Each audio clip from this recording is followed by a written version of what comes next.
ವಾಲ್ಮೀಕಿ ಹಗರಣ ಆಯ್ತು, ಈಗ ಗಾರ್ಬೇಜ್ ಕರ್ಮಕಾಂಡ. ಗ್ರೇಟರ್ ಬೆಂಗಳೂರು ಹೆಸರಿನಲ್ಲಿ ನಡೆದಿದ್ಯಾ ಬ್ರಹ್ಮಾಂಡ ಭ್ರಷ್ಟಾಚಾರ. ಬೆಂಗಳೂರು ಕಸದ ಟೆಂಡರ್ ನಲ್ಲಿ ಸಾವಿರಾರು ಕೋಟಿ ಅಕ್ರಮದ ವಾಸನೆ ಕೇಳಿ ಬರ್ತಾ ಇದೆ.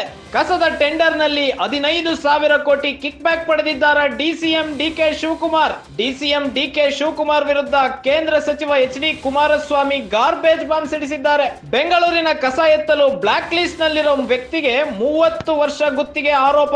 45,000 ಕೋಟಿ ರೂಪಾಯಿಗೆ ಟೆಂಡರ್ ಕೊಟ್ಟು 15,000 ಕೋಟಿ ಕಿಕ್ ಬ್ಯಾಕ್ ಪಡೆದಿರೋ ಆರೋಪ ಕೇಳಿ ಬರ್ತಾ ಇದೆ. ಈಗ ಡಿಸಿಎಂ ಡಿಕೆಶಿ ಹೆಸರೇಳದೆ ಗಂಭೀರ ಆರೋಪ ಮಾಡಿದ ಕೇಂದ್ರ ಸಚಿವ ಎಚ್.ಡಿ. ಕುಮಾರಸ್ವಾಮಿ ಅವರು ಡಿಸಿಎಂ ಡಿಕೆಶಿ ತಲೆಗೆ ಗಾರ್ಬೇಜ್ ಹಗರಣ ಕಟ್ಟಲು ಹೊರಟ್ರ ಎಚ್ಡಿಕೆ ಎಂಬ ಪ್ರಶ್ನೆ ಮೂಡ್ತಾ ಇದೆ. ಮುಂದಿನ ಸಿಎಂ ಆಗಲು ತುದಿಗಾಲಲ್ಲಿ ನಿಂತಿರೋ ಡಿಕೆಶಿಗೆ ಸೈಲೆಂಟ್ ಆಗಿ ಸ್ಕೆಚ್ ಹಾಕಿದ್ರ ಎಚ್ಡಿಕೆ.